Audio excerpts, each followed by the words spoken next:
Hello बच्चे, good morning. तो और सब बढ़िया ना? Good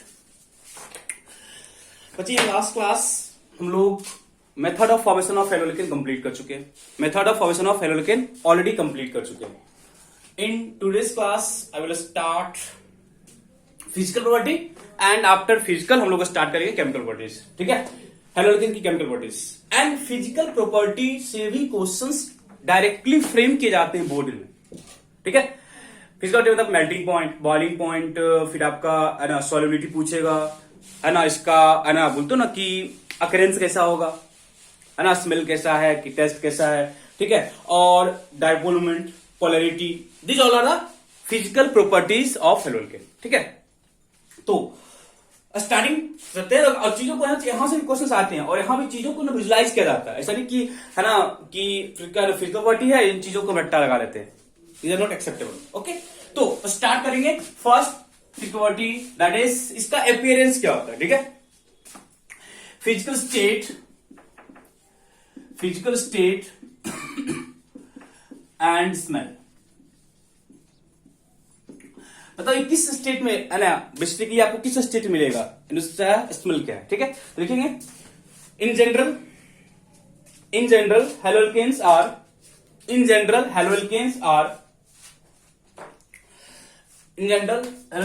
sweet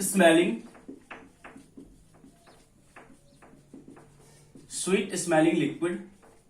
in general haloalkanes are ऐसे करूं colorless sweet smelling liquid, colorless sweet smelling liquid, colorless sweet smelling liquid, colorless sweet smelling liquid sufficient है at this level।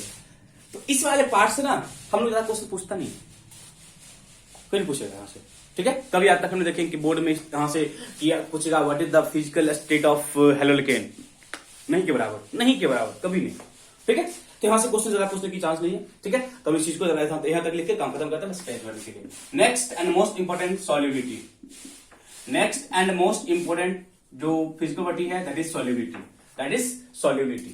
तो बच्चे सॉल्युबिलिटी की बात करते हैं बात। ठीक है, फिर बात करेंगे हर चीज की।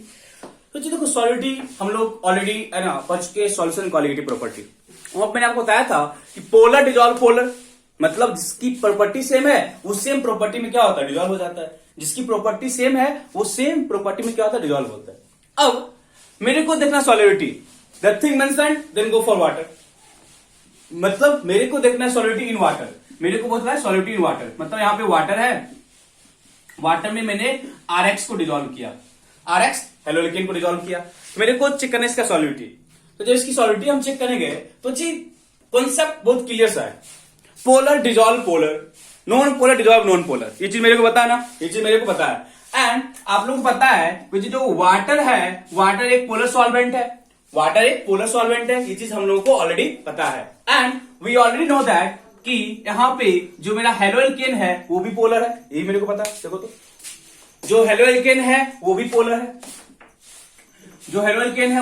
है, और जो बच्चे हम लोग का वाटर है, वाटर भी पोलर है। तो हम ये बोल सकते हैं यहां पे कि वाटर में हेलोलिकेन डिजॉल्व होगा, तो बट इनऑर्गेनिक केमिस्ट्री जब बच्चे हम सॉल्युबिलिटी की बात करते हैं, inorganic chemistry, apart from polar nature you also have to check that either that solute form H bond with water molecule or not। that solute जिसको कि आप लेके आ रहे हो, they form H bond, hydrogen bond with water molecule or not, ये चीज भी check किया जाता है। ठीक है, एंड इन ऑर्गेनिक केमिस्ट्री इस चीज का एक ग्रेट एग्जिस्टेंस मतलब कि है ना इंपोर्टेंस है कि कोई सब्सटेंस H bond फॉर्म कर रहा है कि नहीं। यदि वो सब्सटेंस H bond फॉर्म कर रहा है with water molecule, then they must be soluble, if not then they are slightly soluble। देखो अब slightly more soluble, slightly soluble, not soluble, ये चीज कंफ्यूज करेगा आपको, ये चीज हम लोग कंफ्यूज करने वाला है पूरे ऑर्गेनिक केमिस्ट्री में। ठीक है, तो हम इस चीज को थोड़ा सा सॉर्ट आउट करना चाहते हैं। मोर सॉल्युबल है, it means they must form H bond. They must form H bond with water molecule. ये चीज फिक्स हो गया। यदि उसने H बॉन्ड फॉर्म किया, यदि उसने H बॉन्ड फॉर्म किया तो मोर सॉल्युबल होगा, मतलब उसका बोलो कि अट्रैक्शन ज्यादा जो ज्यादा होगा टुवर्ड्स वाटर, यदि कोई H बॉन्ड फॉर्म कर रहा है तो। बट बच्चे, यदि कोई H बॉन्ड फॉर्म नहीं किया बट वो पोलर है, H बॉन्ड फॉर्म नहीं किया बट वो पोलर है, in that case they are slightly soluble. In that case they are slightly soluble. But no तो नॉन पोलर है, बट मॉलिक्यूल ना तो पोलर है, ना तो पोलर है, नहीं पोलर है तो H बॉन्ड फॉर्म करेगा, कहीं से भी कोई रीजन बनता है, उस केस में क्या बोलोगे? इनसॉल्युबल। उस केस में क्या बोलेंगे हम? इनसॉल्युबल। बुझला इसकी चीजों को। तो यहां पे RX soluble, sorry RX polar है, वाटर पोलर है। तो अकॉर्डिंग टू इनऑर्गेनिक जब हम लोग बात किए थे सॉल्यूशन में हो तो क्या बोलते थे? पोलर पोलर में डिजॉल्व हो जाएगा, कहीं कोई दिक्कत नहीं था। बट ऑर्गेनिक केमिस्ट्री कर रहे हैं, apart from polar you must have to check either they form H bond और नॉट। तो बच्चे RX कभी भी H बॉन्ड फॉर्म नहीं करेगा विथ वाटर मॉलिक्यूल। तो H बॉन्ड फॉर्म करने कंडीशंस हम लोग ऑलरेडी केमिकल बॉन्डिंग में प्लस1 में कर चुके। तो RX वाटर के साथ पोलर ना क्या बोलोगे? H बॉन्ड फॉर्म नहीं करेगा, बट वो पोलर है। बट क्या वो पोलर है, H बॉन्ड फॉर्म नहीं करेगा। इट मींस आपको यहां पे जो वर्डिंग लिखना है कि जो haloalkanes are slightly polar in nature, sorry haloalkanes are polar in nature but they are slightly soluble in water, but they are slightly soluble because they don't form hydrogen bond with water molecule. They don't form hydrogen molecule with water molecule. Okay, तो note करना और लिखना, note सॉल्युटिव वाली बातें पहले लिखो, ठीक ना? Haloalkanes are polar in nature, haloalkanes are polar in nature, haloalkanes are polar in nature, but haloalkanes are polar in nature, but Haloalkanes are polar in nature, but they are practically very slightly soluble. Haloalkanes are polar in nature. Polar in nature पता आपको, because वहां पे charge का separation आएगा, because difference electronegativity है, ठीक है? Polar in nature, but they are practically very slightly soluble. But they are practically very slightly soluble. But they are practically very slightly soluble in water because they don't form they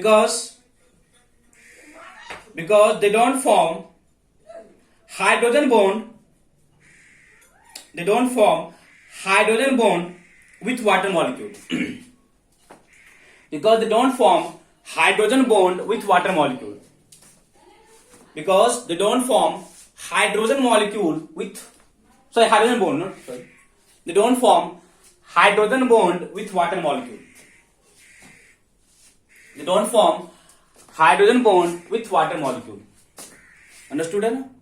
तो आप ये चीज अब से लेके complete organic chemistry में आपको ये चीज केयर करना पड़ेगा, ठीक है? सॉल्युटी की बात जब भी करेंगे तो आपको इसी के थ्रू आगे प्रोसीड करना है, ठीक है? कि H बॉन्ड फॉर्म कर रहा है या नहीं कर रहा है। तो आगे कुछ भी आपको एक्स्ट्रा लिखना है। आपको पूछेगा कि haloalkanes are polar but they are not soluble.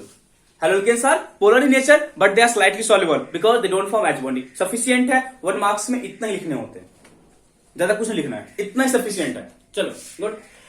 Next एक पार्ट आता है कि कहीं पूछेगा कि इनमें ज्यादा सॉल्युबल कौन होगा। सपोज आपके पास RF है, आपके पास RCl है, आपके पास RBr है, आपके पास RI है, ठीक है? मतलब कि फ्लोरो है, क्लोरो है, ब्रोमो है, आयोडो है। तो out of this four what is the order of solubility? What is the order of solubility? तो कुछ नहीं है, मेरे को पता है पोलर ज्यादा सॉल्युबल होता है। तो आपको चेक करना है इनमें से पोलैरिटी नेचर क्या है, इनमें से पोलैरिटी नेचर क्या है। तो पता बच्चे पोलैरिटी नेचर ये है, बिकॉज जहां पे डिफरेंस ज्यादा होगा ये बच्चे हम लोग का सॉल्युबिलिटी ऑर्डर है among halide. Solubility order among halide because more polar more dissolve, ठीक है? तो है तो slightly soluble, but out of that slightly soluble ज्यादा से किसकी सॉल्युबिलिटी होगी, ठीक है? उस चीज के मेरे को पोलैरिटी नेचर चेक करना पड़ेगा, ठीक है? गॉट इट ना? तो ज्यादा यहाँ पे कुछ लिखना है। क्या पूछेगा क्वेश्चन कि haloalkanes are polar but they are slightly soluble because they don't form H bond with water molecule, because they don't form H bond with water molecule, they don't form H bond with water molecule. तो first दो property को हम लोगों ने carefully observe कर लिया, ठीक है? Next, third one is melting and boiling point. Melting and boiling point. Melting and boiling point. देखो अच्छे, melting point and boiling point को जब हम चेक करने जाते हैं, मेल्टिंग पॉइंट बॉइलिंग पॉइंट को जब हम चेक करने जाते हैं तो यहाँ बहुत सारे फैक्टर्स आपको अनडिस्टर्ब करेंगे। ठीक है, हम लोगों को किस पे वर्क करना है वो चीज हम देखेंगे। ठीक है, देखो अच्छे, बॉइलिंग पॉइंट में भी ये बात करेंगे।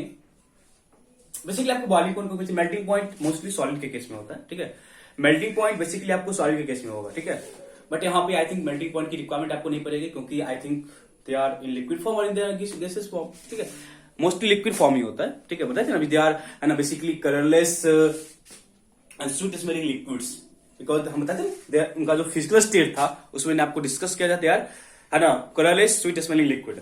तो बेसिकली मेरे को यहाँ पे मेल्टिंग पॉइंट की बात नहीं करनी पड़ेगी, हम लोग को बॉइलिंग पॉइंट की बात करनी पड़ेगी, क्योंकि लिक्विड है तो लिक्विड में तो मेल्टिंग पॉइंट की बात करेंगे नहीं करेंगे, बॉइलिंग पॉइंट की बात करेंगे। ठीक है, चलो सोचिए, फर्स्ट ऑफ ऑल यदि हम बॉइलिंग पॉइंट की बात करें तो RX है, RX पोलर नेचर का है।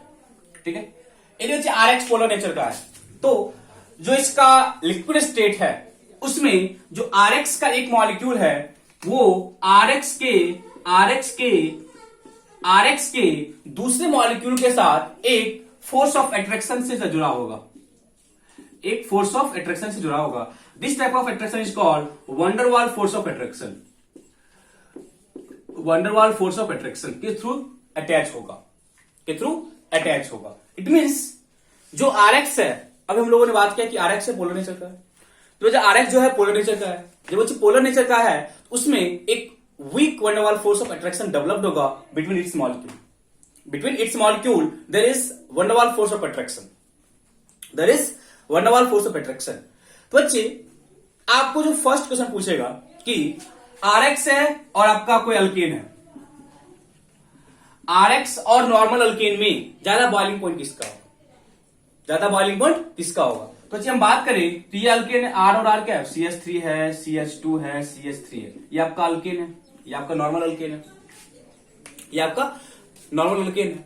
ठीक है, और ये मेरा हेलोल्केन है, ये मेरा हेलोल्केन है। मतलब की बात क्या करें तो CH4 से जब आपने एक H को निकाल के एक X को इंसर्ट कराया तो आपके पास CH3X आया। जो ये CH3X आया ये आपका पार्शियल, ये आपका पोलर हो गया, ये आपका क्या हो गया, पोलर हो गया। बट ये क्या बच्चे, नॉन पोलर है, बट ये मेरा क्या नॉन पोलर है। इट मींस जो मेरा हाइड्रोकार्बन है, हाइड्रोकार्बन नॉन पोलर है, बट जो मेरा हेलोल्केन है वो पोलर है। हेलोल्केन क्या है, पोलर है। तो मुद्दे की बात करें हम तो फर्स्ट जो मेरा होता है comparison between hydrocarbon and haloalkane. तो आपको देखने से लग रहा है ना कि जो हेलोल्केन है they are polar, and because of that polarity they have van der Waals force of attraction between its molecule, they have van der Waals force of attraction between its molecule. But यदि हम बात करें हाइड्रोकार्बन की तो हाइड्रोकार्बन क्या है, हाइड्रोकार्बन क्या है, नॉन पोलर। हाइड्रोकार्बन क्या है, नॉन पोलर। तो डेफिनेटली हम ये चीज बता सकते हैं कि हाइड्रोकार्बन से हेलोल्केन की जो सॉल्युबिलिटी है, सॉरी बॉइलिंग पॉइंट है, वो ऑब्वियसली ज्यादा होगा, क्योंकि वहां पे फोर्स ऑफ अट्रैक्शन है। तो जब उसको बॉइल कराना होगा मेरे उस फोर्स ऑफ अट्रैक्शन को स्टैक करना पड़ेगा, उस फोर्स ऑफ अट्रैक्शन को ब्रेक करना पड़ेगा, तब जाके मेरा वो चीज बॉइल होगा। इट मीन्स यहां से आपको ये चीज पता चल गया होगा कि बॉइलिंग पॉइंट में एक फोर्स ऑफ अट्रैक्शन वाला पार्ट भी मेरे को काउंट करना होता है। जब हम किसी सॉल्वेंट के बॉइलिंग पॉइंट को ऑब्जर्व करे जाते हैं तो इन दैट केस आपको ये चेक करना पड़ेगा कि इन दैट केस क्या वहां पे कोई फोर्स ऑफ अट्रैक्शन भी है, वहां पे किस तरह का फोर्स भी है। तो वो चीज हमने देखा कि in case of haloalkane because of polarity वहां पे वंडरवाल फोर्स ऑफ अट्रैक्शन है, but in case of hydrocarbon there is no van der Waals force of attraction. Therefore हम ये बोल सकते हैं कि जो हेलोल्केन्स हैं they are more boiling point as compare to hydrocarbon, because in case of haloalkane because of their polarity van der Waals force of attraction is created between its molecule. Got it ना। First लिखेंगे melting point boiling point, first लिखना note करके, note sorry first point लिखना, melting point boiling first point, इसमें बहुत सारे points हम करेंगे। फर्स्ट पॉइंट लिखना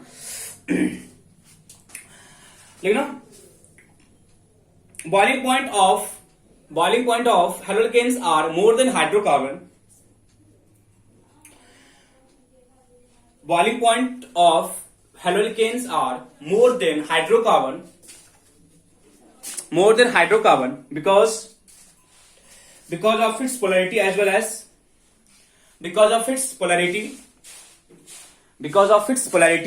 well as because of its polarity as well as high molecular mass, because of its polarity as well as high molecular mass, because of its polarity and high molecular mass as compared to parent hydrocarbon, as compared to parent hydrocarbon, as compared to parent hydrocarbon, because of polarity as well as high molecular mass as compared to its parent hydrocarbon, as compared to its parent hydrocarbon. मुद्दे की बात यह है बच्चे कि आपका ये parent hydrocarbon था, CH4 आपका पेरेंट हाइड्रोकार्बन था, मीथेन आपका पेरेंट हाइड्रोकार्बन था। जब आपने इसका हाइड्रोकार्बन से इसको अपने हेलोल्केन में कन्वर्ट किया तो आप चेक कर रहे हो कि पोलैरिटी भी क्रिएट हो रहा है एज वेल एज इसका मास भी इंक्रीज कर रहा है। देखो बच्चे CH4 का मास 16 है, बट इन केस में यदि हमने सबसे सिंपलेस्ट हेलोजन लगाया फ्लोरीन का मास 19 होता है। इस करके आप बोलोगे कि मोलर मास भी ज्यादा है because of polarity as well as high molecular mass of as compared to parent hydrocarbon. The intermolecular force of attraction, the intermolecular force of attraction, the intermolecular force of attraction, intermolecular force of attraction, बच्चे bracket कर लेना, bracket में dipole and one वाल, dipole intermolecular force of attraction bracket में dipole attraction, dipole है ना, one Waals force का एक टाइप है।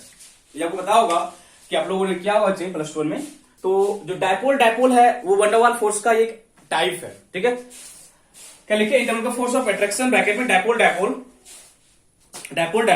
Between the molecule force of attraction bracket में डायपोल ब्रैकेट बनता है ना, between the molecule are stronger in halogen derivative of alkane, are stronger in halogen derivative of alkane, are stronger in halogen derivative of alkane। Okay, clear है ना?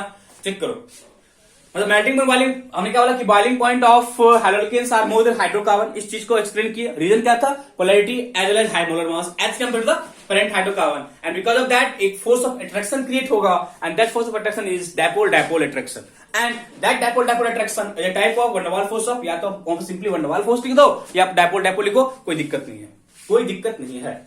तो बच्चे यहां से ना आपको एक चीज पता चला होगा कि जो वन वाल फोर्स है वो दो फैक्टर पे डिपेंड करता है, एक पोलैरिटी एक मास। जो है ना वन वाल फोर्स हो ना, one Waals force molar mass पे डिपेंड करता है। यदि मोलर मास इंक्रीज करता है तो वन वाल फोर्स भी क्या होता है, इंक्रीज करता है।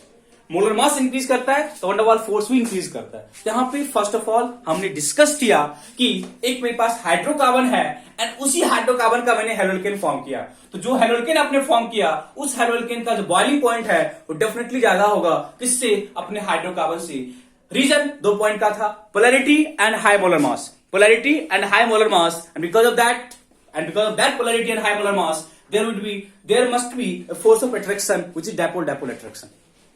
तो मुद्दे की बात हम ये करेंगे कि जो बॉइलिंग पॉइंट है वो दो फैक्टर पे डिपेंड करेगा हमेशा, आपका एक मास पे एक पोलैरिटी पे।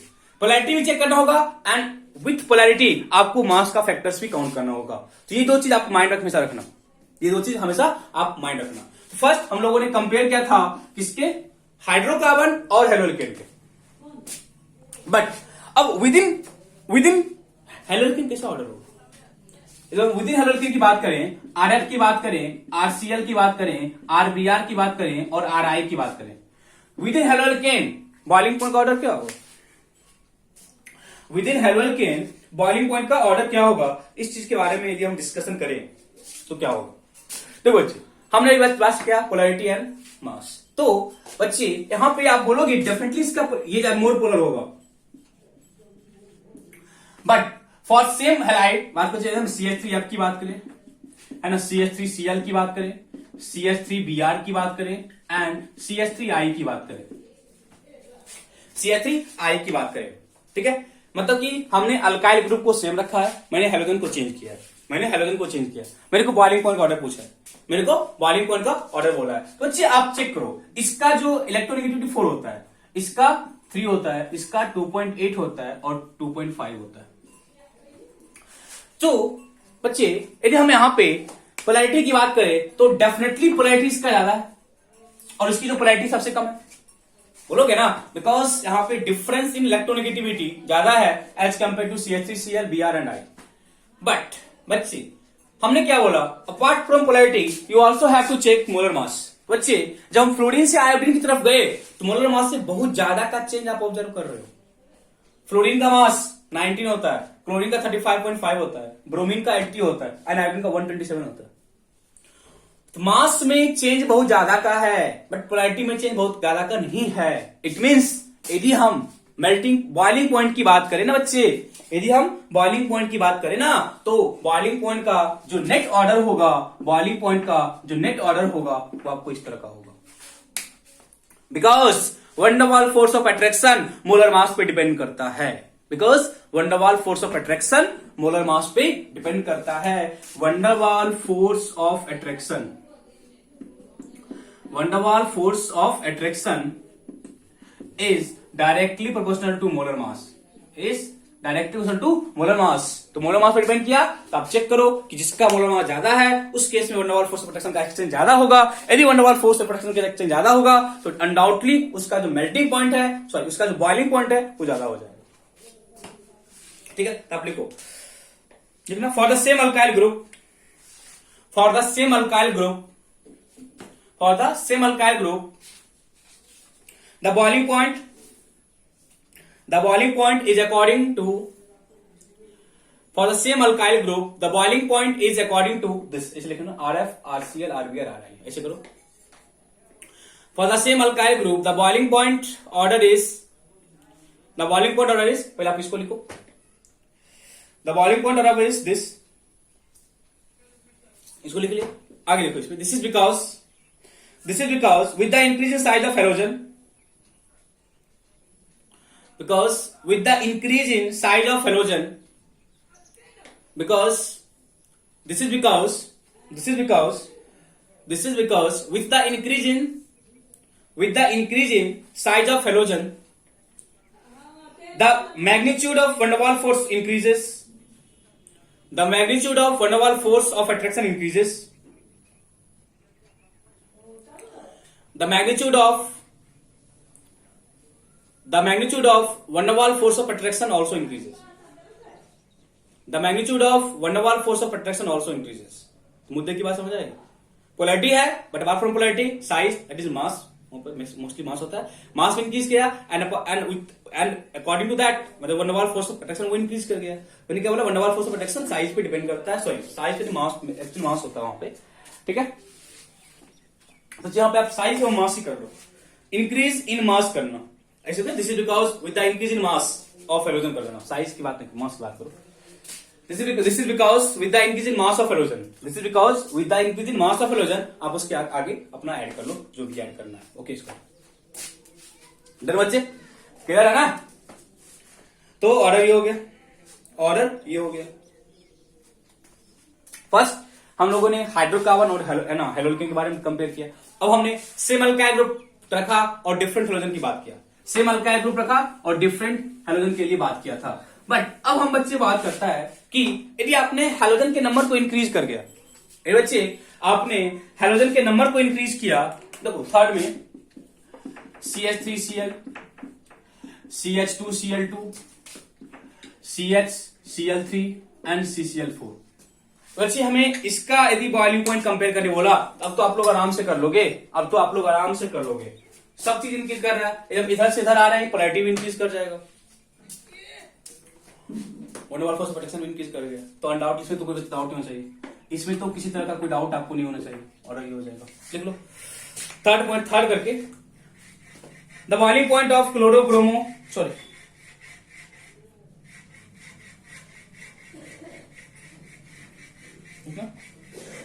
the boiling point of chlorobromo and iodo compound, the boiling point of chlorobromo and iodo compound the boiling point of chloro bromo and iodo compound increase with increase in number of halogen atom, increase of number of, the boiling point of chloro bromo and iodo compound,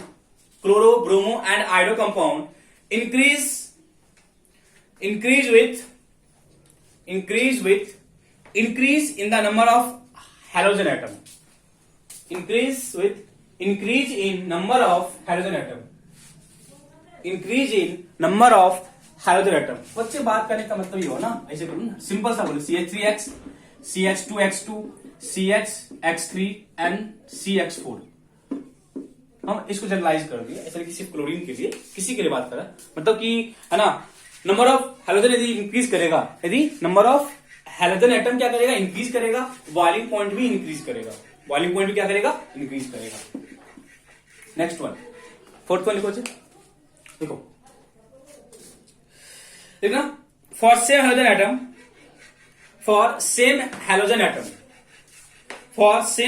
atom, the boiling point of haloalkane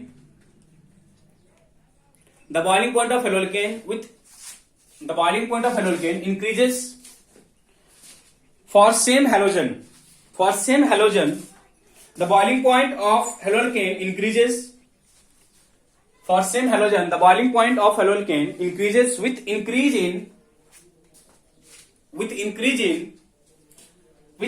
in size of alkyl group, with increase in size of alkyl group, with increase in size of alkyl group, with increase in size of alkyl group। तो कुछ कहने का मतलब क्या है, CH3X है, ठीक है, CH3 CH2X है, ठीक है, CH3 है ना, CH2 को 2 टाइम्स कर दो, X है, तो सिंपली क्या होगा, साइज, यहाँ पे 1 कार्बन 2 कार्बन 3 कार्बन आगे 4 कार्बन, तो क्या बोला, बॉइलिंग पॉइंट का भी ऑर्डर क्या होगा, इंक्रीज करेगा। मतलब यदि आपने हाइड्रोजन को सेम रखा है, और आपने है ना जो अल्काइल ग्रुप है उसका नंबर इंक्रीज करा है, हाइड्रोजन को सेम रखते हुए अल्काइल ग्रुप का नंबर इंक्रीज करा है, हाइड्रोजन को सेम रखते हुए अल्काइल ग्रुप का नंबर इंक्रीज करा है, तो उस केस में बॉइलिंग पॉइंट इंक्रीज करेगा। तो आप चीजों को फिर से समझ सकते हो, बिकॉज यदि बच्चे अल्काइल ग्रुप का नंबर इंक्रीज कर रहा है, डेफिनेटली मास इंक्रीज करेगा, यदि मास इंक्रीज करेगा तो एक्सटेंट ऑफ बॉइलिंग पॉइंट भी क्या होगा, इंक्रीज करेगा, बिकॉज मास पे बॉइलिंग पॉइंट का इफेक्ट होता है। यदि मास इंक्रीज किया तो बॉइलिंग पॉइंट का फैक्टर भी आपका इंक्रीज करने वाला है, ठीक है। यहां तक बच्चे कोई डाउट किसी को? ओके बच्चे, नेक्स्ट है, अब जो है पार्ट, वो मोस्ट इंपोर्टेंट पार्ट इसी का, बॉइलिंग पॉइंट का ही फिफ्थ पार्ट लिखना, बॉइलिंग पॉइंट का ही फिफ्थ पार्ट लिखना, बॉइलिंग पॉइंट का ही फिफ्थ पार्ट बच्चे क्या बोलता है ना, कि यदि बच्चे सरफेस एरिया इंक्रीज करेगा या सरफेस एरिया डिक्रीज करेगा, यदि सरफेस एरिया डिक्रीज करेगा तो बॉइलिंग पॉइंट क्या होगा, डिक्रीज करेगा। देखो सपोज आप ना ऐसे देखो, यहाँ पे एक्स लगा हुआ है, 1 2 3 4 5 ही है ना, अभी 5 है, इसे बोल दिया, ठीक है। नंबर ऑफ कार्बन सेम है और हाइड्रोजन भी सेम है, सारा कुछ सेम है। देखो तो 3 2 5 कार्बन, 4 1 5 3 2 5, मतलब नंबर ऑफ कार्बन भी सेम है और जो लगा हुआ हाइड्रोजन है वो भी सेम है, अब बॉइलिंग पॉइंट कंपेयर करने बोला, अब बॉइलिंग पॉइंट क्या बोला, कंपेयर करने। तो सिंपल सी बात है बच्चे, हम लोग बात करेंगे सरफेस एरिया की। इस केस में इतने वाले सरफेस एरिया को आपको हीट करना पड़ा, सरफेस एरिया कम हुआ है, सरफेस एरिया और भी कम हो गया, मतलब मेन चेन आप सिलेक्ट करो, मेन चेन मतलब उस केस में उसके सरफेस एरिया को रिप्रेजेंट करेगा, क्या बोलेंगे, मेन चेन उस केस में उसके सरफेस एरिया को क्या करेगा, रिप्रेजेंट करेगा।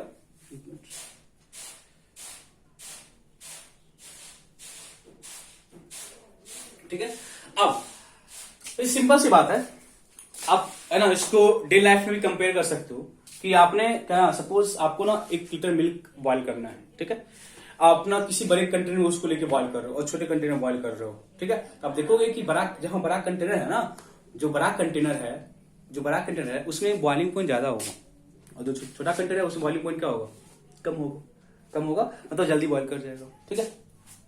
तब लिखो, for isomeric alkyl halide, for isomeric, these are the isomers of each other, पढ़े बच्चे structure isomer, for isomeric alkyl for isomeric alkyl halide, the boiling point decreases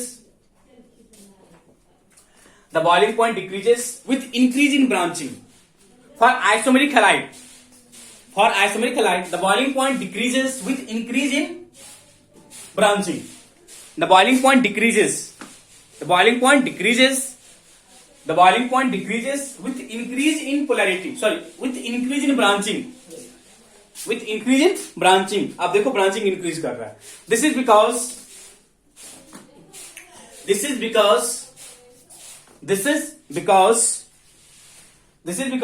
branching of chain makes the molecule more compact. Because branching of chain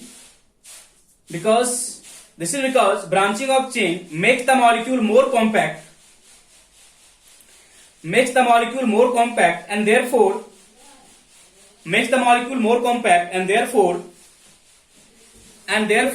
decrease the surface area, more compact, and therefore makes the molecule more compact and decrease the surface area, and due to decrease in surface area,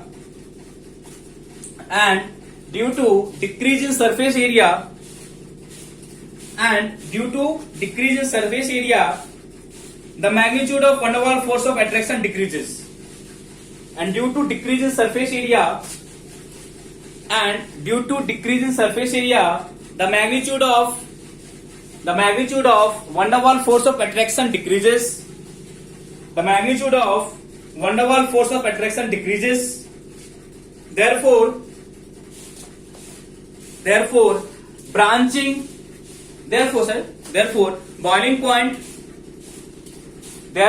boiling point also decreases. यदि van der Waals force of attraction का extent decrease किया तो boiling point को हर हाल में decrease होना पड़ेगा. यदि boiling point का यदि van der Waals force of attraction का एक्सटेंट डिक्रीज किया तो हर हाल में बॉइलिंग पॉइंट को डिक्रीज करना पड़ेगा. तो बच्चे, तो अप टू दिस हम लोग बॉइलिंग पॉइंट वाले पार्ट को खत्म करते हैं. और बॉइलिंग पॉइंट वाला पार्ट ही ज्यादा इंपॉर्टेंट है. यहाँ पे बॉइलिंग पॉइंट वाला पार्ट ही ज्यादा इंपॉर्टेंट है. तो मैं स्टार्ट किए फ्रॉम दैट की, है ना. फर्स्ट स्टार्ट था बच्चे कि हम लोग हाइड्रोकार्बन और हेलोएल्केन को कंपेयर किए थे. तो अनडाउटली हाइड्रोकार्बन का जो बॉइलिंग पॉइंट है वो कम होगा एज कंपेयर टू हेलोएल्केन. तो मैंने आपको रीजन बताया था कि हेलोएल्केन में van der Waals force of attraction है और उसका जो मोलर मास है वो भी ज्यादा है, इस करके ज्यादा है. फिर बच्चे हम लोगों ने अल्काइल ग्रुप, आप चेक करो जल्दी से अपनी कॉपी में. फिर मैंने क्या किया, अल्काइल ग्रुप को सेम रखा. और मैंने हेलोजन को चेंज किया. तो मैंने वहां पे बात किया कि पोलैरिटी का बात किया और मैंने वहां पे मास के बारे में बात किया. तो आप चीजों को समझो कि कैसे इनको आप ऐसे कंफ्यूज मत कर जाना. फिर मैंने क्या किया बच्चे, है ना, अल्काइल ग्रुप को सेम रखा और मैंने हेलोजन के नंबर को इंक्रीज कराया था. फिर मैंने क्या किया, अल्काइल को सेम रखा था. फिर मैंने क्या किया बच्चे, हेलोजन को सेम रखा था बट अल्काइल के नंबर को इंक्रीज करा दिया था. दोनों केस में जो बॉइलिंग पॉइंट है वो इंक्रीज किया था ऑन इंक्रीजिंग नंबर. चाहे आप नंबर ऑफ हेलोजन को इंक्रीज कराओ, चाहे आप नंबर ऑफ अल्काइल ग्रुप को इंक्रीज कराओ. इन बोथ केसेस जो मैं बॉइलिंग पॉइंट है वो इंक्रीज किया था.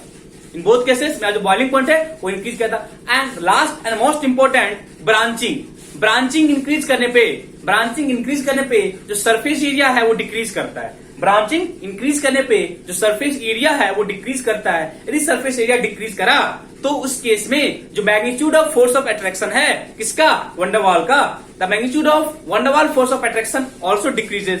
And if magnitude of van der Waals force of attraction also decreases then undoubtedly जो बॉइलिंग पॉइंट होगा वो डिक्रीज करेगा. तो क्वेश्चन कहीं से भी आने का प्रोबेबिलिटी है, but the most important thing is that last वाले पार्ट से, ब्रांचिंग वाले पार्ट से क्वेश्चन डेफिनेटली आपको पूछेगा. Compare the boiling point. Question लिखो, compare the boiling point of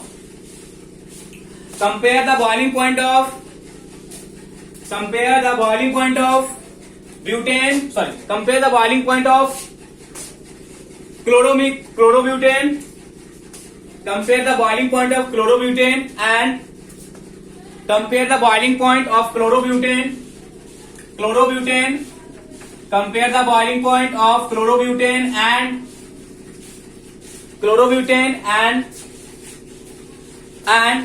2-methyl 1 chloropropane. 2 methyl 1 chloropropane, इन दो का बॉइलिंग पॉइंट कंपेयर करना है। तो फर्स्ट ऑफ ऑल हम लोगों ने जो 5 पॉइंट किया था उसी 5 पॉइंट के अकॉर्डिंग आपको बॉइलिंग पॉइंट चेक करना पड़ेगा। अभी हम लोगों ने जो 5 पॉइंट यहाँ पे किया है ना, अकॉर्डिंग टू दैट ही आपको बॉइलिंग पॉइंट कंपेयर करना होगा। तो करो मुझे जल्दी से लग जाओ, लगो जल्दी से। फर्स्ट ऑफ ऑल आपको स्ट्रक्चर ड्रॉ करना होगा। बिना स्ट्रक्चर आप कैसे तक करोगे कि यार फर्स्ट केस है, सेकंड केस है, थर्ड केस है, फोर्थ केस है, फिफ्थ केस है, जैसे क्या कहते हैं, ठीक है। तो हमने ड्रॉ करना सीखा और हम लोगों को स्ट्रक्चर ड्रॉ करने में किसी तरह का कोई दिक्कत नहीं है। यहाँ पे बच्चे हम लोगों ने सीएल लगा दिया, दिस इज कॉल्ड क्लोरोब्यूटेन। अपने अकॉर्डिंग एस लगा देना यार, ठीक है। And this is 2 methyl 1 chlorobutane propane, है ना, 1 2 3। This is 2 methyl 1 chloropropane. Now you have to check the boiling point, you have to check the boiling point. बच्चे लग जाओ आराम से, जल्दी से, कोई दिक्कत नहीं है, आराम से केयरफुली पॉइंट टू पॉइंट। तो यहाँ पे हम लोग वो सब लगाएंगे आइसोमेरिक वाला पार्ट। 4 कार्बन है, 3 कार्बन है मेन चेन में, but the number of carbon is same in both cases and the hydrogen also is same in both cases. यहाँ भी क्लोरीन, यहाँ भी क्लोरीन, हर कुछ सेम है, मोलर मास भी सेम है, सारा कुछ सेम है। बिकॉज बच्चे जब हम आइसोमर फॉर्म करते हैं तो मोलर मास में किसी तरह का कोई चेंज हम ऑब्जर्व नहीं करते एंड नंबर ऑफ एटम भी एग्जैक्टली सेम होता है। जितने नंबर ऑफ एटम्स इस केस में है उतने नंबर ऑफ एटम्स यहाँ भी होंगे।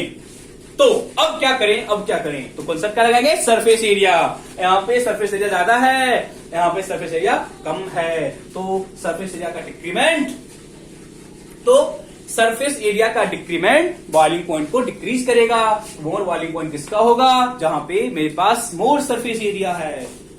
तो चीजों को समझेंगे और समझ के करेंगे तो कोई दिक्कत नहीं होगी, किसी भी तरह का कोई दिक्कत मेरे को फेस नहीं करना पड़ेगा, ठीक है।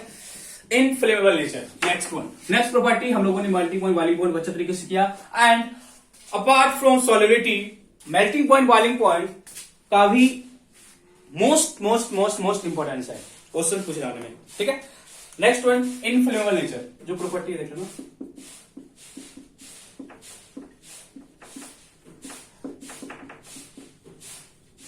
Inflammable nature, I N inflammable, F L A double F, मतलब जलता है नहीं जलता, ये चीज पूछ रहा है आपको, तो फ्लेम बनेगा नहीं बनेगा, ठीक है। लिखो halogen atom, halogen compounds are less inflammable, लिखना halogen compounds are less inflammable, halogen compounds are less inflammable, halogen compounds are less inflammable,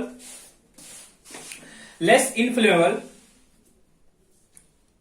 then hydrocarbon, then hydrocarbon, वही आप लोग घर में जो यूज करते हो ना, जो है ना आपका एलपीजी वगैरह होता है उसमें आपका हाइड्रोकार्बन होता है। तो आप कंपेयर किया तो हाइड्रोकार्बन के स्पेक्ट में क्या लेस इन्फ्लेमेबल है, मतलब यदि मेरे पास हाइड्रोकार्बन है और मेरे पास कोई है ना हाइड्रोकार्बन है, मेरे पास कोई हेलोजन है, ठीक है। तो हाइड्रोकार्बन है ना मोर इफिशिएंटली क्या करेगा, बर्न करता है as compare to that one, ठीक है। इतना लिखना, the inflammability nature, the inflammability nature decreases, the inflammability nature मतलब इनफ्लेमेबल करने की जो टेंडेंसी है, the inflammability nature, inflammability I N F L A double M A B I L I T nature decreases with increase in halogen content, decreases with increase in halogen content, decreases with increase in halogen content. करने की बात क्या होती है ना कि suppose आपके पास CH3Cl है ना, CH2Cl2 है, CHCl3 है एंड CCl4 है। यदि हेलोजन का कंटेंट इंक्रीज कर रहा है, यदि हेलोजन का कंटेंट इंक्रीज कर रहा है तो जो उसके जो इनफ्लेमेबल होने की जो टेंडेंसी है वो डिक्रीज कर रही होगी, जो उसके इनफ्लेमेबल होने की जो टेंडेंसी है वो डिक्रीज कर रही होगी। That is the order is this one, ठीक है।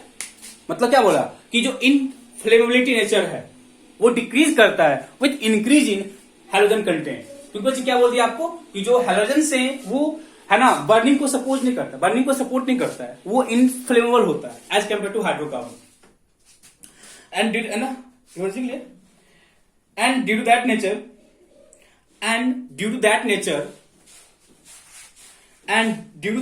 Carbon tetrachloride and due to that nature carbon tetrachloride, this is CCl4 carbon tetrachloride, and due to that nature, yeah, due to this nature, not that, and due to this nature, and due to this nature, carbon tetrachloride is used as fire extinguisher. Is used as a fire extinguisher. EXTINGUSHIR. EX पता है ना? EXTINGUISHER. Fire extinguisher under the name of pyrene. Under the name of pyrene. ये चीज याद रखना.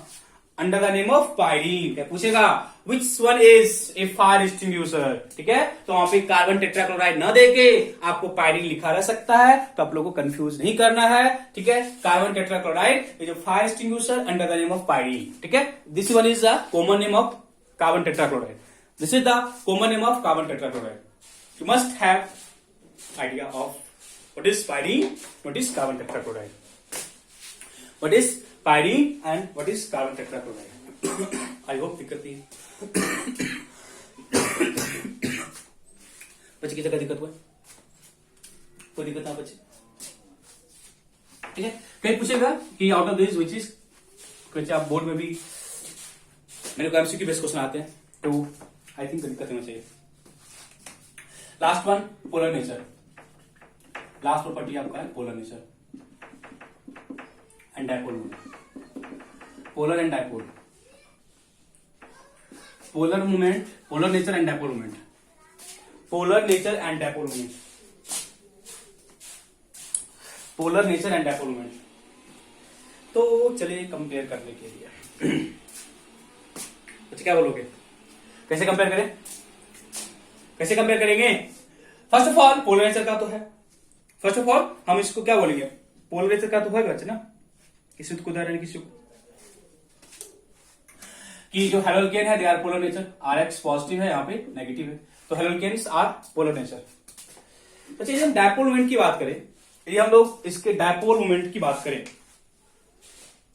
यदि लोग इसके डायपोल मोमेंट की बात करें, ठीक है, तो मेरे पास एक कंपाउंड है CH3F, CH3Cl, CH3Br and CH3I. इसके डायपोल को कंपेयर करना है. इसके डायपोल को कंपेयर करना है. कैसे कंपेयर करें? इसके डायपोल को कंपेयर करना है, तो हम लोग कैसे कंपेयर करें इसको, इस चीज को देखते हैं. Dipole comparison. ठीक है, डायपोल कंपेरिजन. तो बच्चे आपको लगेगा कि इस केस में इसकी पोलैरिटी ज्यादा है ना, यहाँ पे ज्यादा नेगेटिव होगा, ज्यादा पॉजिटिव होगा, फिर नेगेटिव का एक्सटेंट डिक्रीज करता रहेगा, पॉजिटिव मतलब कि एकदम यदि हम है ना फ्लोरोमीथेन से आयोडोमीथेन की तरफ मूव करें, यदि हम फ्लोरोमीथेन से आयोडोमीथेन की तरफ मूव करें, तो जो मेरा पोलैरिटी नेचर है वो डिक्रीज कर रहा है. तो बच्चे बोलेंगे ना पोलैरिटी क्या होगा? डिक्रीज करेगा. पोलैरिटी आपका क्या होगा? डिक्रीज करेगा जब हम इधर मूव कर रहे हैं. पोलैरिटी मेरा डिक्रीज कर रहा है जब हम मूव कर रहे हैं. पोलैरिटी क्या हो रहा है? डिक्रीज कर रहा है जब इधर हम मूव कर रहे हैं. बट अपार्ट फ्रॉम दैट बच्चा बोला कि सर डायपोल मोमेंट तो Q equal to mu into D होता है, mu equal to Q into D होता है. जल्दी से बोलो, ये तो बचेगा. डायपोल में चार्ज फैक्टर के अलावा डिस्टेंस फैक्टर भी होता है, मतलब उसके बीच का जो डिस्टेंस है उस फैक्टर को भी काउंट करने की रिक्वायरमेंट है मेरे को. Okay, apart from charge we also have to check the distance. तो किसी बच्चे ने बोला कि जब हम फ्लोरो से आयोडो की तरफ जा रहे बच्चे, तो जो बच्चे डिस्टेंस है, डिस्टेंस इंक्रीज कर रहा है. चेक करो है बच्चे, फ्लोरो का साइज छोटा होता है, फ्लोरीन का साइज छोटा होता है, और बच्चे में जो आयोडीन है उसका साइज ज्यादा होता है. फ्लोरीन का साइज छोटा होता है और जो बच्चे आयोडीन है उसका साइज क्या होता है? बिगर साइज का होता है ना बच्चे, बिगर साइज का. तो बच्चे जब हम साइज की बात किए, जब साइज की बात किए तो मेरा साइज इधर जाने पे डिक्रीज कर रहा है, साइज इंक्रीज कर रहा है ना, एंड पोलैरिटी डिक्रीज कर रहा है. तो जो नेट डायपोल मोमेंट होता है वो Q इंटू डी होता है. एंड फिर से कोई बोलेगा सर जब चार्ज और साइज में हमेशा चार्ज डोमिनेटिंग होता है.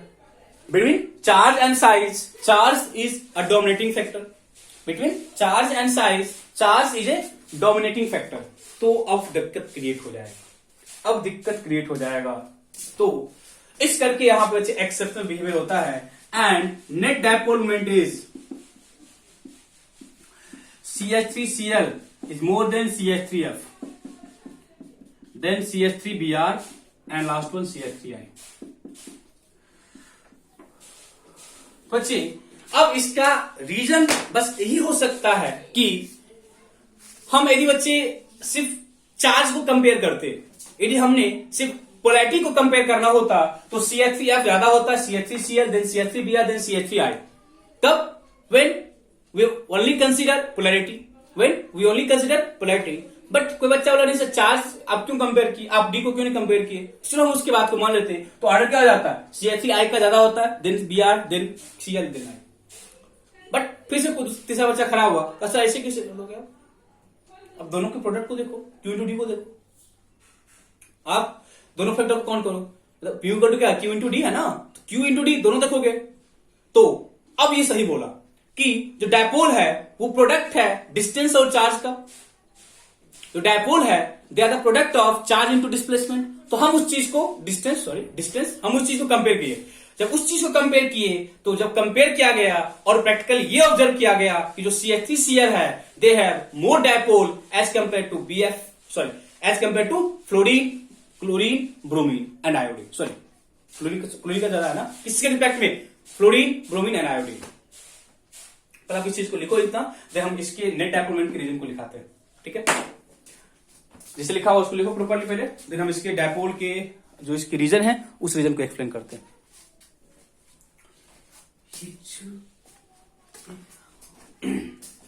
ठीक है, पहले आप इन चीजों को देखो जल्दी से।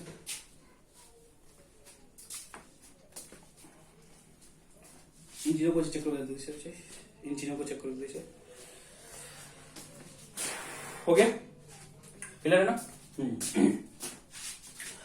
तो लिखो, लिखना the net dipole moment of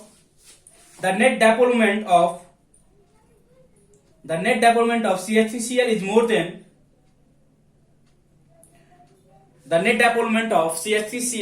than CH3F। अब ऐसे चल के इसी का कंपेयर कर पूछेगा, या तो आपको है ना ये देखिए पूछेगा डायपोल का ऑर्डर से कौन सा विच वन इज करेक्ट, या तो ये पूछ लेगा या यही पूछता है why CH3Cl is more dipole moment than CH3F। Why CH3Cl is having why CH3Cl having more dipole as compared to CH3F? लिखेंगे लिखना CH3Cl is more dipole as compared to CH3F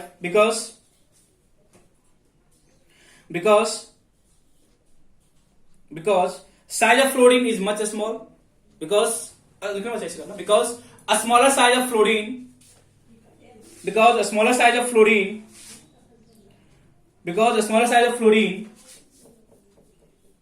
as compared to chlorine, because a smaller size of fluorine as compared to chlorine,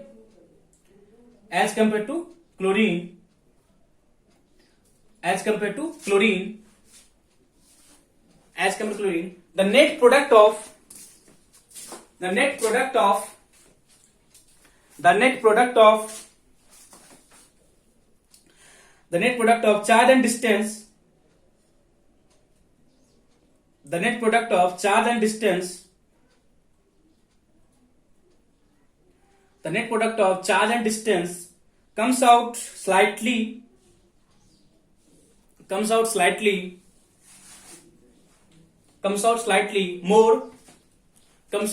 more in case of CH3Cl as compared to CH3F.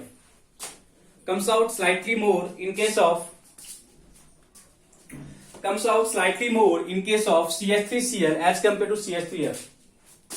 Comes out slightly more in case of CH3Cl as compared to CH3F.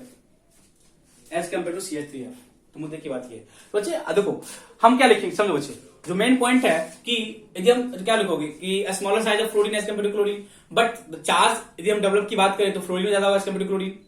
तो charge developed है वो fluorine में क्या होगा, ज्यादा होगा as compare to chlorine. But the net product that is Q into D का product की बात करें तो Q इंटू डी की प्रोडक्ट की बात करें तो जो Q इंटू डी का प्रोडक्ट है वो ज्यादा किसमें होगा, in case of fluorine, in case of CH3Cl as compare to CH3F and so on, as compare to CH3Cl and so on. तो ये बच्चे हम लोग खत्म करते हैं, ये पे इसके फिजिकल प्रॉपर्टी को हम लोग खत्म करते हैं।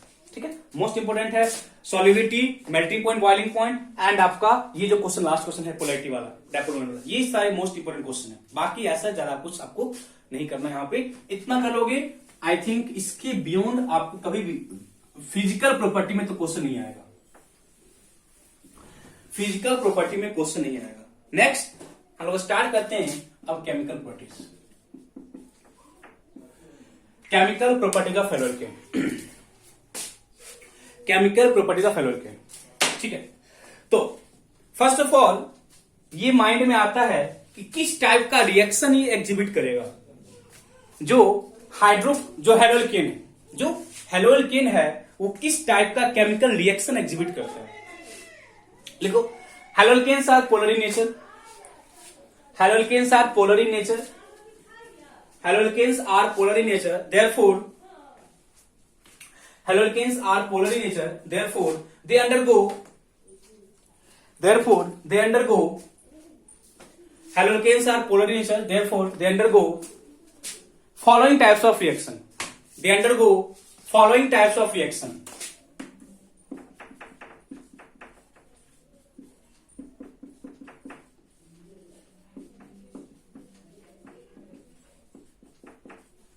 First, nucleophilic substitution reaction, elimination reaction,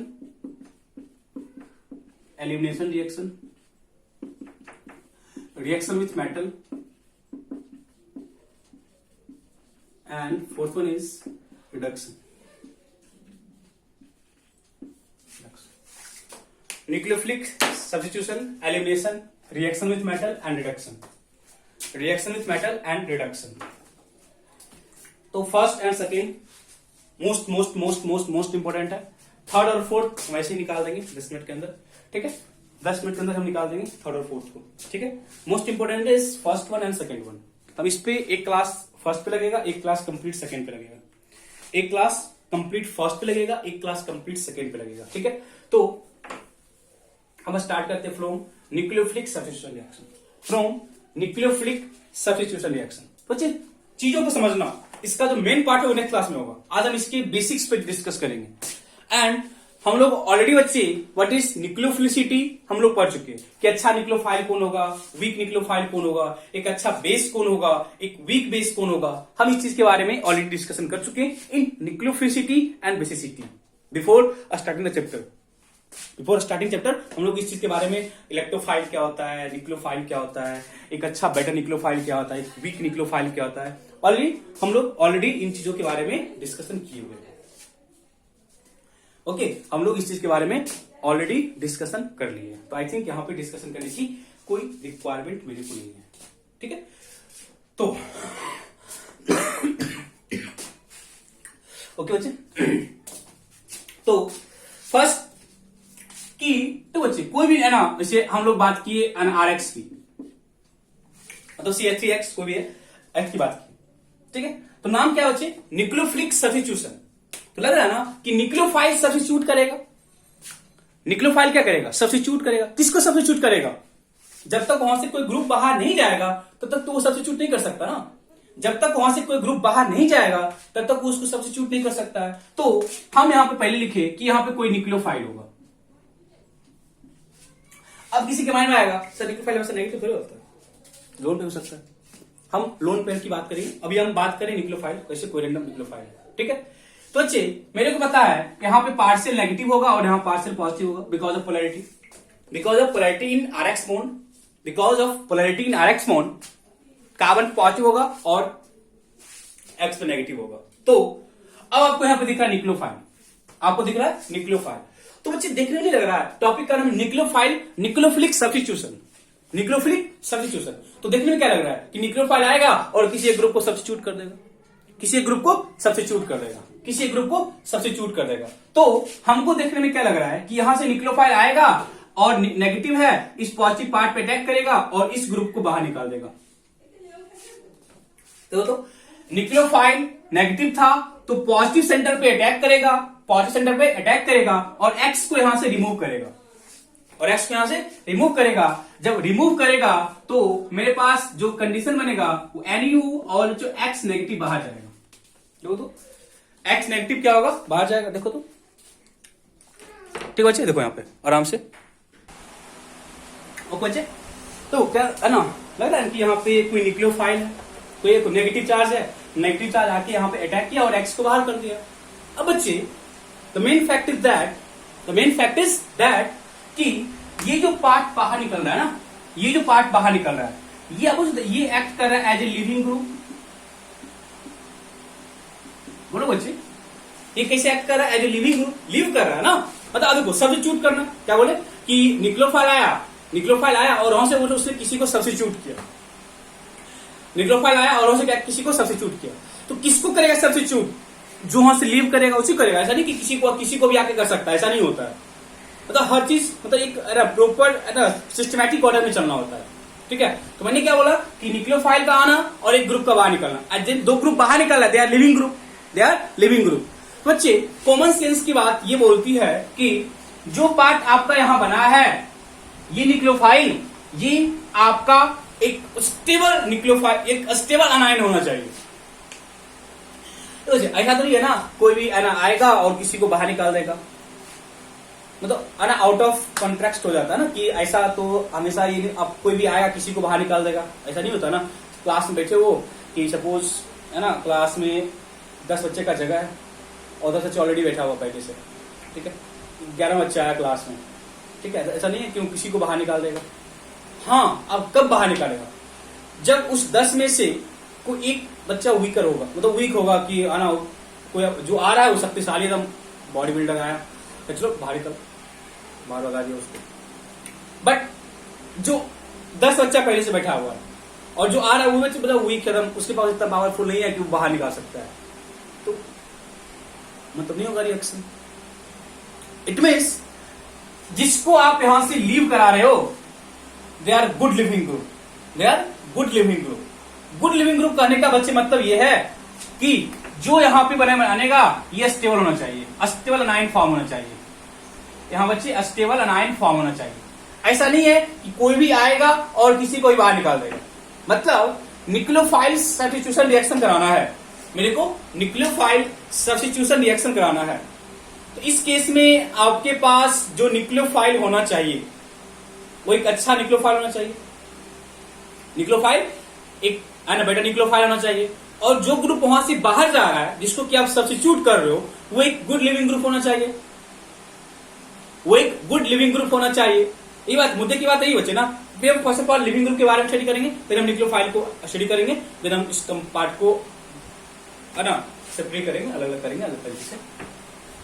तो इस लेवल तक हम ये बोल रहे हैं कि न्यूक्लियोफाइल का आना और एक एक्स का बाहर निकलना, और जो एक्स बाहर जा रहा है वो एक्ट कर रहा है as a living group. Living group must be poor, must be, जो लिविंग ग्रुप है they are must be good, एक गुड लिविंग ग्रुप होना चाहिए। गुड लिविंग ग्रुप कहने का क्या मतलब है कि जब वो बाहर गया तो जो पार्ट अनायन अपना फॉर्म कर रहा है, इस तरह से ब्रेकिंग हुआ तो वो क्या करेगा, अपना अनायन फॉर्म करेगा। वो अनायन मस्ट बी स्टेबल होना चाहिए, उस अनायन का स्टेबल होना चाहिए। कहने की बात बच्चे ये है, समझो। सपोज आपके पास RF है, आपके पास RCl है, आपके पास RBr है और आपके पास RI है, और इसके सामने आपने एक न्यूक्लियोफाइल को लेके आया। आप इसके सामने क्या हुआ, एक न्यूक्लियोफाइल को लेके आया। तो हर केस में क्या बनेगा, बोलो कैसे ना, हर केस में RNU बन जाएगा, और एक केस में लिविंग ग्रुप NF माइनस होगा, एक में Cl माइनस होगा, एक में मेरा Br माइनस होगा, एक में क्या होगा I माइनस होगा। तो हम क्या बोलेंगे कि इन सब में कौन सा रिएक्शन फिजिबल होगा या कौन सा रिएक्शन इजिली हो जाएगा, कौन सा रिएक्शन इजिली हो जाएगा या कौन सा रिएक्शन फिजिबल रिएक्शन, इस बारे में हम स्टडी करना शुरू किए। इस बारे में हम लोग स्टडी करना स्टार्ट किए। जब स्टडी करना स्टार्ट किए तो हमने क्या बोला बच्चे कि जो पार्ट यहां से लीव कर रहा है, जो अनायन यहां पे फॉर्म हो रहा है, इस अनायन की स्टेबिलिटी चेक करो।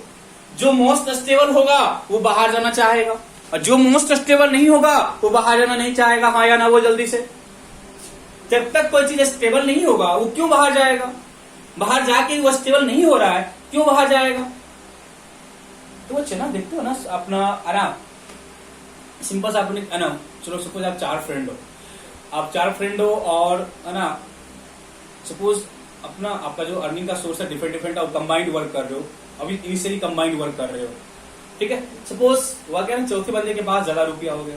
ठीक है, मतलब वो अपना जहां जो भी उसका इनकम का सोर्स था वहां से वो ज्यादा पैसा कमा लिया। तो क्या चाहेगा वो, आपसे बाहर जा जाएगा, क्योंकि उसको लग रहा है कि नहीं हम बाहर जाके स्टेबल हो जाएंगे, हम बाहर जाके स्टेबल हो जाएंगे, तभी तो बाहर जा जाएगा। यदि उसको लगेगा कि नहीं है ना हम बाहर जाके स्टेबल नहीं हो पाएंगे। क्यों बाहर जाना चाहेगा? तो मेन फैक्ट इज दैट कि जो चीज बाहर जाना चाहेगा, बाहर जाने के बाद वो अपने आप को स्टेबल समझेगा तभी हो जाएगा ना। वही चीज बच्चे यहाँ पे RF है, RCl, RBr है, तो यहाँ से जो चीज बाहर जा रहा है, मतलब फ्लोरीन बाहर गया कब? जब निक्लोफाइल आके अटैक किया। क्लोरीन बाहर जाएगा जब निक्लोफाइल अटैक करेगा। ब्रोमीन बाहर जाएगा जब निक्लोफाइल अटैक करेगा। आयोडीन बाहर जाएगा जब निक्लोफाइल अटैक करेगा। जो चीज बाहर गया, बाहर जाने के बाद अपने आप को स्टेबल करेगा, अभी तो फिजिकल होगा ना।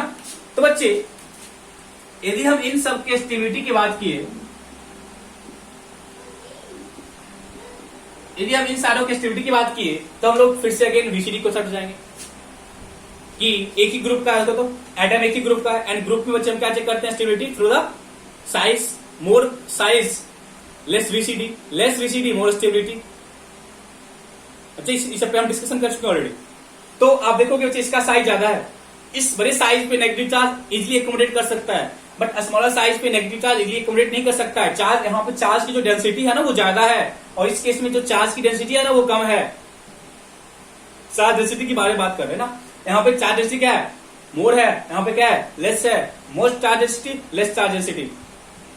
तो स्टेबिलिटी का ऑर्डर क्या होगा? I negative, then Br negative, then Cl negative, then F negative. ये बच्चा आपको स्टेबिलिटी का ऑर्डर है। ये हमने लिखा है स्टेबिलिटी का ऑर्डर, ये हमने लिखा है स्टेबिलिटी का ऑर्डर। तो बच्चे जो जितना ज्यादा स्टेबल होगा बाहर आके, जो जितना स्टेबल होगा बाहर आके, उतना फिजिबल वो रिएक्शन होगा। इट मीन्स उतना फिजिबल वो रिएक्शन होगा।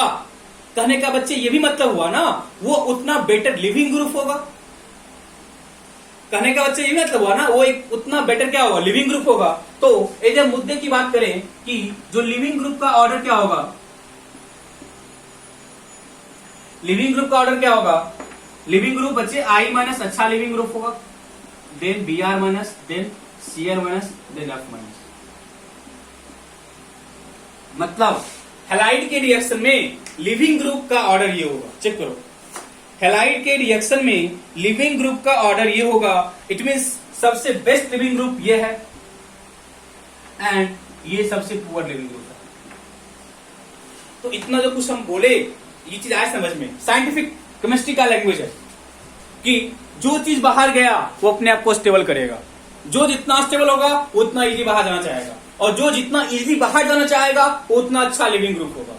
जो जितना इजीली बाहर जाना चाहेगा वो उतना अच्छा लिविंग ग्रुप होगा। उसी कंसेप्ट को मैंने यहाँ पे इंप्लीमेंट किया है। तो इन case of alkyl halide, it means nucleophilic substitution reaction में हम आगे जब भी बात करेंगे तो लिविंग ग्रुप जो बोलेंगे, it means leaving group I minus Br minus से। यहाँ पे कोई कंफ्यूजन नहीं होना है। कंफ्यूजन कुछ नहीं होना चाहिए। लिविंग ग्रुप कब होगा? जब बाहर जाके अपने आप को स्टेबल करेगा। जो जितना ज्यादा स्टेबल होगा उतना इजीली बाहर जाना चाहेगा। इट मींस इन सब में यदि हम रेट ऑफ रिएक्शन की बात करें, इन सब में यदि हम रेट ऑफ रिएक्शन की बात करें तो Ri में जो रेट ऑफ रिएक्शन है वो सबसे फास्ट होगा, और Rf में जो रेट ऑफ रिएक्शन है वो सबसे स्लो होगा। ऐसा नो रिएक्शन फास्ट क्यों बोल रहे हैं? क्योंकि Ri में इन केस ऑफ अल्काइल आयोडाइड जो I माइनस है वो इजीली बाहर चला जाएगा। यदि I माइनस इजीली बाहर गया तो वहां पे जो रिएक्शन का रेट है वो फास्ट हो जाएगा। अनडाउटली इसमें कोई डाउट नहीं होना चाहिए। बिना किसी डाउट के हम बोल सकते हैं कि वहां पे जो रेट ऑफ रिएक्शन का रेट है वो फास्ट होगा। कंफ्यूजन क्लियर है? कंफ्यूजन नाम की कोई चीज नहीं होनी चाहिए ना बच्चे।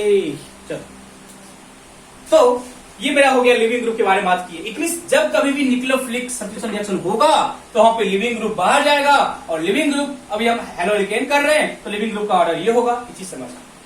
चलो,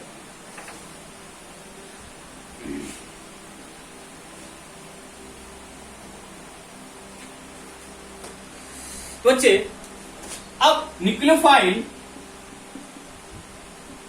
जो हम लोग का न्यूक्लियोफाइल होता है, पता है न्यूक्लियोफाइल क्या होता है? Negative charge. या तो बच्चे न्यूक्लियोफाइल में है ना, न्यूक्लियोफाइल के पास लोन पेयर हो, या न्यूक्लियोफाइल के पास negative charge with lone pair.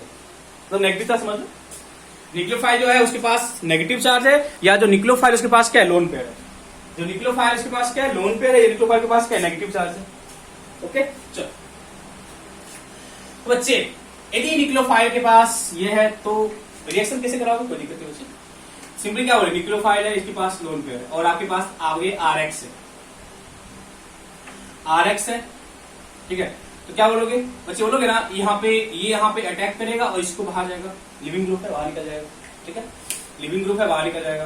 बच्चे देखो कैसे फॉर्म कराओगे, फॉर्म कैसे कराओगे, देखो बच्चे यहाँ पे ये यहाँ पे अटैक किया बाहर गए, समझना साइन को समझना। तो देखो अब क्या बोलोगे, ये बच्चे इलेक्ट्रॉन पेयर आर जो है इलेक्ट्रॉन पेयर को गेन कर रहा है और इलेक्ट्रॉन का मतलब यहां से ये बॉन्ड ब्रेक भी कर रहा है, मुझे लगेगा ना। देखो एक्चुअल में ऐसे होता ना, ये इधर ऐसे ब्रेक होके आता है, इट मींस आर अपना इलेक्ट्रॉन बाहर भेज रहा है। जब आर अपना इलेक्ट्रॉन बाहर भेज रहा है तो आर टू प्लस चार्ज आना चाहिए था, और एट द सेम टाइम ये गेन कर रहा है, यहाँ पे नेगेटिव चार्ज आना चाहिए, तो प्लस माइनस क्या आ जाएगा, जीरो। दैट इज आर पे एनयू आके लग गया, और जो बच्चे एनयू है उसने अपना इलेक्ट्रॉन लॉस किया है, तो ओवरऑल इस मॉलिक्यूल पे क्या होगा, पॉजिटिव चार्ज होगा, प्लस एक्स माइनस। देखो कैसे लिखने का तरीका देखो, चार्ज का मीनिंग है, समझो यहाँ जो मैंने चार्ज डेवलप कराया है उस चार्ज का सिग्निफिकेंस पता चला। ये चार्ज हमने कैसे डेवलप किया यहाँ पे, ये चार्ज हमने यहाँ पे कैसे डेवलप किया, चीज आए समझ में। बट यहाँ पे देखो यदि न्यूक्लियोफाइल पे क्या नेगेटिव चार्ज है और आपके पास आर एक्स है, फिर से यहाँ अटैक करेगा और ये यहाँ पे बाहर जाएगा इसे। तो अब देखो अटैक किया और ये नेगेटिव चार्ज है, लॉस का चार्ज प्लस हो जाएगा, अल्टीमेटली क्या हो जाएगा, आर एन यू प्लस क्या हो जाएगा, X negative, R N U X negative. It means जो न्यूक्लियोफाइल है they may be either negative charge और दे मस्ट या they may be either lone pair. In both cases हम उसको nucleophile ही बोलेंगे ना, कि जो न्यूक्लियोफाइल है या तो वो लोन पेयर कंटेन करता है, वो नेगेटिव चार्ज को नेगेटिव चार्ज को कंटेन करता है। यदि लोन पेयर कंटेन कर रहा है तो रिएक्शन इस वजह से प्रोसीड किया होगा, यदि वो नेगेटिव चार्ज को कंटेन करेगा तो रिएक्शन इस वजह से प्रोसीड करेगा। इन दोनों केसेस में बच्चे ये जो मेरा है this is called leaving group, LG leaving group. ठीक है, और बेटा लिविंग ग्रुप के बारे में आपको आइडिया है। तो लोन पेयर कंटेनिंग न्यूक्लियोफाइल, इसके एग्जांपल की बात करें, यदि हम lone pair containing leaving group की बात करें तो बहुत सारा बच्चे, आपके पास वाटर है, आपके पास अमोनिया है, आपके पास RnH2 है, 1 डिग्री अमाइन है, 2 डिग्री अमाइन हो सकता है, कोई दिक्कत नहीं है, RnHR है, R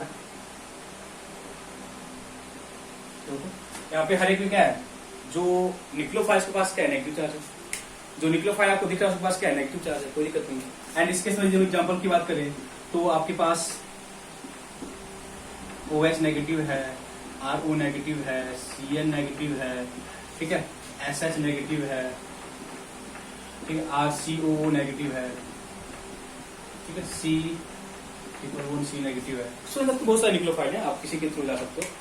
ठीक है, मतलब कि जहां भी आपको नेगेटिव चार्ज किया, मतलब एक्चुअली तो ऐसा किसी को दिक्कत नहीं चाहिए, है ना। एग्जांपल मतलब कि हम आप बस आपको एक ओवरव्यू दे दिए, ऐसा कि आपको कुछ दिमाग में लगाने की जरूरत नहीं है कि न्यूक्लियोफाइल कैसे होता है उस चीज को लेकर।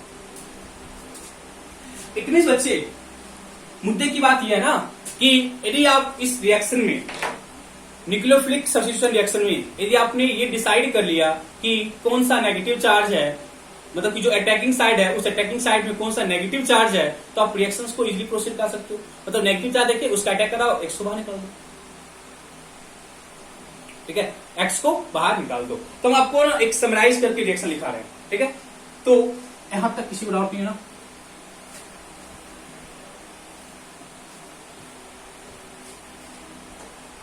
तो हम लिखिए यहाँ पे RX, मतलब कि कोई ले लो ना, सिंपल सी बात है, आपको CH3 CH2 Cl, मतलब यहाँ पे X हटा दो, X रखो, एकदम Cl दिया क्या है। तो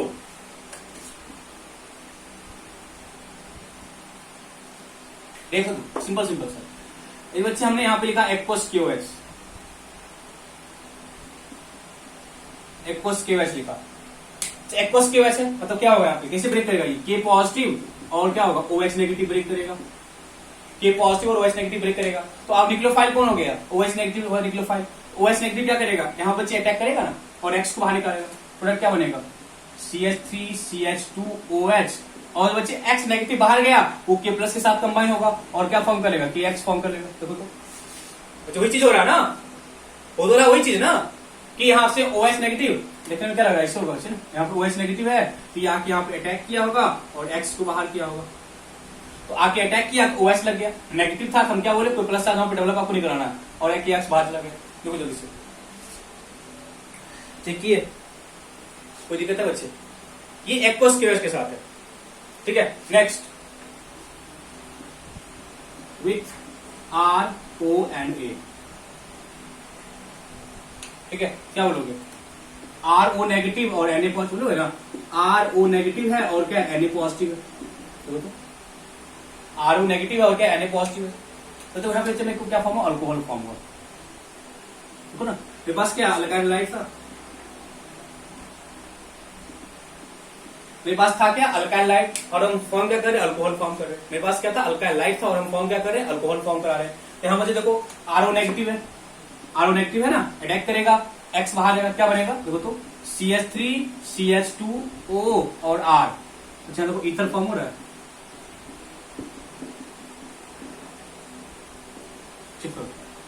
ईथर फॉर्म हो रहा है, क्यों बच्चे ईथर फॉर्म हो रहा है, देखो ठीक है। तो सिंपली वैसे ना मेरे को ना बस पहचानना है कि वहां पे आपका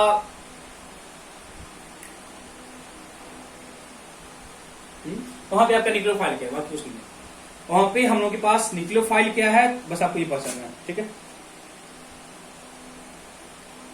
ओके देखो नेक्स्ट है जब अमोनिया के साथ रिएक्शन करा दें, यदि हम लोग रिएक्शन कराए उस अमोनिया तो क्या बच्चे बोलोगे, वही बच्चे हम क्या बोलोगे, तो यदि हम यहाँ पे रिएक्शन की बात करें तो हम थोड़ा सबको यहाँ आइडिया देते हैं, CH3 CH2 Cl था, ठीक था ना, और आपको क्या अमोनिया जो अटैक करेगा बाहर निकालेगा, देखो तो बाहर निकालेगा, क्या बनेगा देखो तो CH3 CH2 और NH3 पॉजिटिव, चेक करो इसमें क्या करा है, देखो बच्चे ना यहाँ पे ये लॉस किया ना तो यहाँ क्या प्लस चार्ज आएगा, यहाँ पे क्या था नेगेटिव था ना, तो प्लस चार्ज क्या होगा खत्म, नेगेटिव खत्म हो गया, बट यहाँ पे क्या नेगेटिव चार्ज है, अटैक करा Cl को बाहर निकाल दिया, तो क्या बना NH3 पॉजिटिव बन गया और Cl नेगेटिव बन गया। और अच्छी होता है ना, हम लोग डिस्कस करते हैं ना कि मोर इलेक्ट्रोनेगेटिव एटम पे नेगेटिव चार्ज अस्टेबल होता है, बट पॉजिटिव चार्ज पे क्या होगा अनस्टेबल होगा, बट पॉजिटिव चार्ज पे क्या होगा अनस्टेबल होगा, वहां पे जो पॉजिटिव चार्ज है वो अनस्टेबल हो जाएगा। तो आप बोलोगे कि तुरंत यहां से क्या करेगा, ये जो Cl नेगेटिव है ना, यहां से H प्लस को बाहर निकाल दो, ऐसे समझो ना, NH2H समझ लो, यहां से H बाहर निकाल लिया तो अल्टीमेटली क्या हो गया CH3 CH2 NH2 और साथ में HCl बन जाएगा। वो जब देखो ये आपका अमाइन है, तो ये आपका अमाइन है बच्चे, अमाइन दिख रहा है ना, ठीक है। मतलब हम किसी को भी फॉर्म करा सकते हैं, हम किसी को भी फॉर्म करा सकते हैं, आपको बस न्यूक्लियोफाइल, और जब भी आपको जो कंपाउंड दिया हुआ है बस आपको उसमें न्यूक्लियोफिलिक साइट पहचानना है। जैसे आप न्यूक्लियोफिलिक साइट पहचान लिए तो आप रिएक्शंस में आपको कोई दिक्कत, आप खुद देखो ना, मेरे पास अल्काइल लाइट था, जब मैं एक्वस QH लेके आए तो हमने अल्कोहल फॉर्म करा लिया, मेरे पास अल्काइल लाइट है, जब हम लोग RONA लेके आ गए, अल्कोक्साइड ग्रुप लेके आए तो हमने ईथर फॉर्म करा लिया, जब हम लोग NH3 लेके आए तो हमने प्राइमरी अमाइन फॉर्म किया। आप बोल सकते हैं प्राइमरी अमाइन, तो यहाँ पे 2 डिग्री अमाइन फॉर्म हो सकता है, यहाँ पे 2 डिग्री अमाइन फॉर्म हो सकता है कि जैसे ऐसा लिखे। अब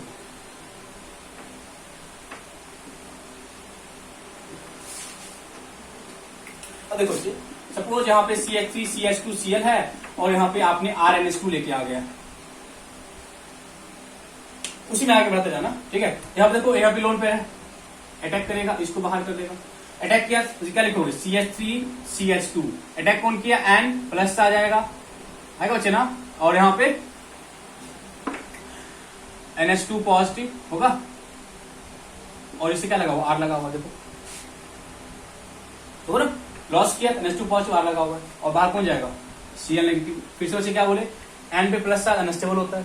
ये सब चीजें आपको ना करते करते पता चल जाएगा। तो ये क्या करेगा Cl यहाँ से H प्लस बाहर निकालेगा, यहाँ से H प्लस बाहर निकालेगा तो क्या बन जाएगा CH3 CH2 NH और R प्लस क्या हो जाएगा Cl, बच्चे देखो तो ये 2 डिग्री अमाइन। तो तब इस सब के बारे में और भी आगे डिस्कशन होगा, बट अभी आपको at this time you have to simply recognise that कि मेरे पास न्यूक्लियोफाइल क्या है एंड न्यूक्लियोफाइल का रिएक्शन कैसे कराना होता है, सिंपल सी बात, ठीक है। तो अब एक क्वेश्चन आता है बोर्ड में, तो क्वेश्चन क्या है, आपके पास कोई अल्काइल हाइड है CH3 CH2 Cl, इसका रिएक्शन हम लोगों ने KCN के साथ कराया और इसका रिएक्शन मैंने AgCN के साथ कराया। इसका रिएक्शन हमने KCN के साथ कराया,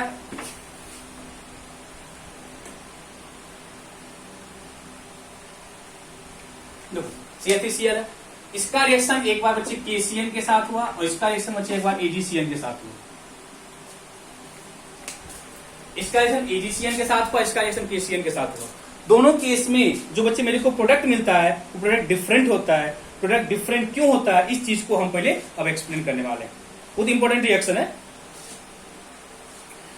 बहुत अच्छी इंपॉर्टेंट रिएक्शन है। मतलब कि यहाँ पे जो होता है ना, यहाँ प्रोडक्ट फॉर्म होगा CH3 CH2 और CN, और यहाँ बच्चे प्रोडक्ट होता है form CH3 CH2 and C, that is यहाँ पे बच्चे अल्काइल साइनाइड, अल्काइल साइनाइड, और यहाँ पे अल्काइल आइसोसाइनाइड। यहाँ बच्चे क्या होता है, अल्काइल आइसोसाइनाइड। ऐसा क्यों होता है, what is the reason behind this, कि जो आपका ना दोनों केस में हमको लग रहा है CN ही होगा, बट एक केस में अल्काइल साइनाइड फॉर्म हो रहा है और एक केस में मेरे को अल्काइल आइसोसाइनाइड फॉर्म हो रहा है। तो पूछता है क्वेश्चन व्हाई, मतलब why alkyl halide with KCN form alkyl cyanide but with AgCN form alkyl isocyanide, but with AgCN it form alkyl isocyanide. What is the reason behind this, what is the reason behind this. तो हम इस reason को explain करने के चले। तो और एक क्वेश्चन लिख लेना कि देखो क्वेश्चन लिख लेना, when alkyl halide react with AgCN, when alkyl halide react with KCN, when alkyl light react with KCN it form alkyl cyanide, when alkyl light react with KCN it form alkyl cyanide, but with AgCN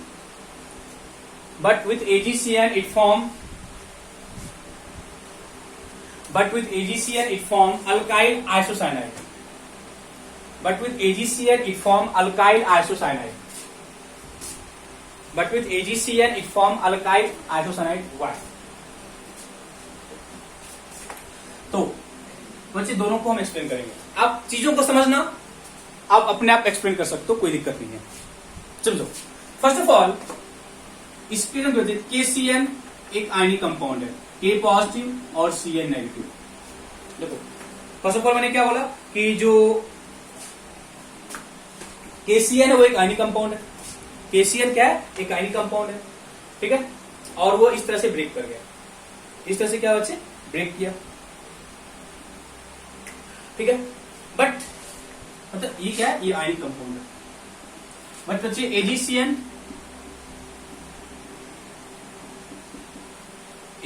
एक आपको covalent compound है, AgCN आपका covalent compound है। तो AgCN जब covalent है तो AgCN कभी भी Ag प्लस CN में ब्रेक नहीं करेगा। पता है बच्चे, आयनिक कंपाउंड अपने आप से ब्रेक करता है बट नॉट कोवलेंट। यदि बच्चे ये नहीं ब्रेक किया, यहाँ पे एक लोन पेयर है, तो कैसे आप कराओगे बच्चे। अब आते हैं इसकी नेचर पे। जो CN नेगेटिव है इसका होगा स्ट्रक्चर ये C ट्रिपल बॉन्ड N, यहाँ बच्चे का लोन पेयर और यहाँ पे नेगेटिव और यहाँ पे ये आपको CN नेगेटिव का स्ट्रक्चर है। K पॉजिटिव है जैसे होगा वैसे ऐसे होगा ना, K C triple bond N, break किया था, ब्रेक किया K पॉजिटिव CN नेगेटिव, ठीक है। तो बड़ा जी AgCN में क्या है, AgCN मेरे पास इस तरह का स्ट्रक्चर है। अब बच्चे आप खुद देखो कि इस मॉलिक्यूल में यहाँ से अटैक N भी कर सकते हो, तो N के पास बच्चे लोन पेयर है ना, अटैक N भी कर सकता है, यहाँ पे नेगेटिव अटैक ये भी कर सकता है। देखो तो है ना, कि जो CN नेगेटिव है उसके पास दो अटैकिंग साइड है, एक अटैक फ्रॉम हो सकता है नाइट्रोजन और एक अटैक हो सकता है from carbon. This type of nucleophile is called ambient nucleophile.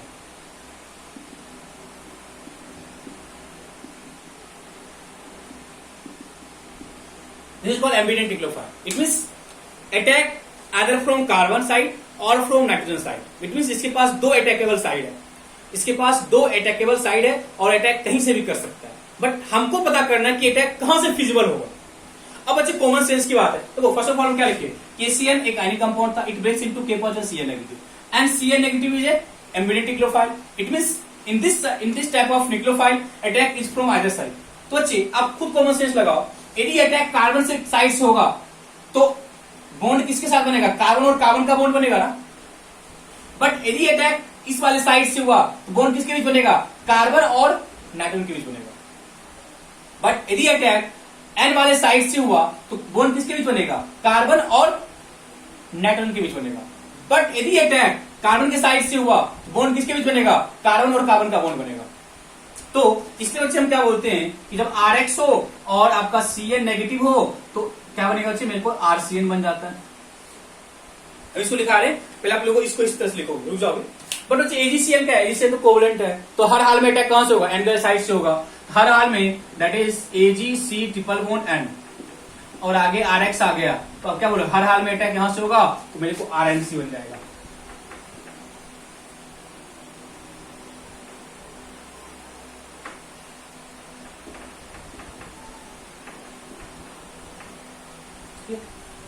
हर हाल में को RNC बन रहा है, बिकॉज अटैक हमेशा हर हाल में क्या होगा? हर हाल में अटैक आपका एन वाले साइड से होगा, नॉट फ्रॉम सी साइड। बच्चे आप पहले इसको लिखो, फिर आप इसके रीजन यहां लिखाएंगे और इसके रीजन आप यहां लिखोगे, ठीक है? पहले आप इन चीजों को जैसे हम लिखे एग्जैक्टली उसी वजह से लिखो, जिस वजह से मैं लिखा उसी वजह से लिखो एग्जैक्टली।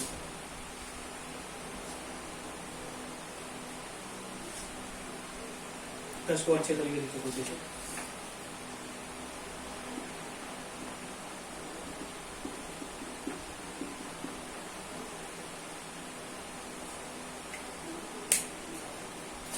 बहुत ही इंपोर्टेंट क्वेश्चन बोर्ड के लिए, ठीक है बच्चे? ठीक है ना? इस वाले पार्ट में, इस वाले पार्ट में, ठीक है? इस वाले पार्ट में KCN is ionic compound, KCN is ionic compound, KCN is ionic compound, KCN is ionic compound, KCN is ionic compound, KCN is ionic compound. therefore both carbon and nitrogen, KCN is ionic compound, therefore both carbon and nitrogen are free to donate electron pair. Therefore both carbon and nitrogen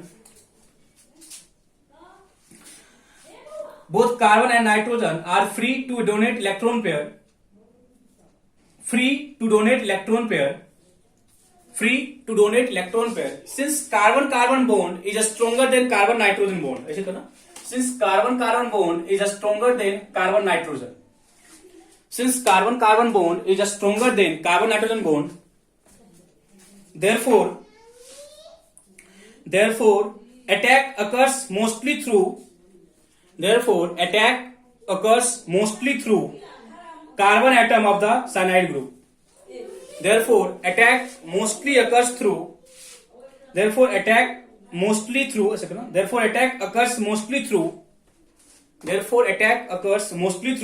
carbon atom of the cyanide group forming alkyl cyanide.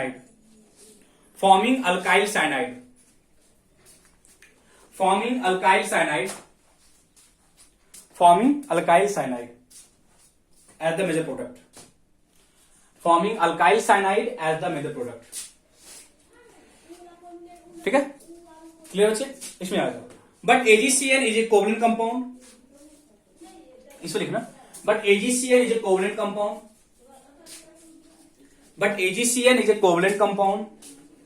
Therefore, in this case,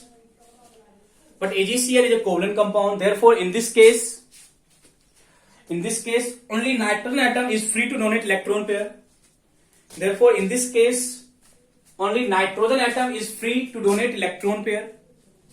Therefore, in this case, only nitrogen atom is free to donate their electron pair, and attack mostly occurs through an atom. Only nitrogen atom is free to donate their electron pair, and attack mostly occurs through an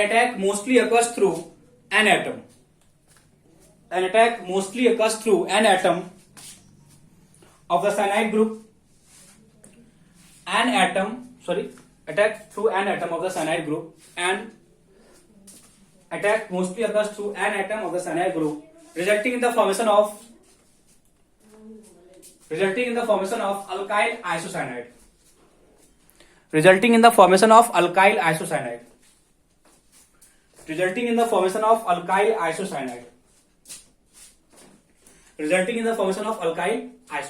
आपने एक चीज पहले लिख लिया है। अच्छा, most important reaction है कि with KCl it form AgCN, sorry with KCl it form RCN, but with AgCl it form RNC।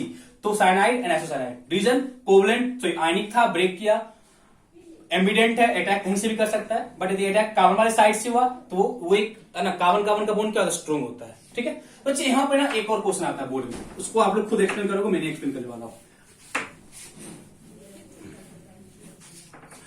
यहां पे पूछता है KNO2 और यहां पूछता है बच्चे AgNO2।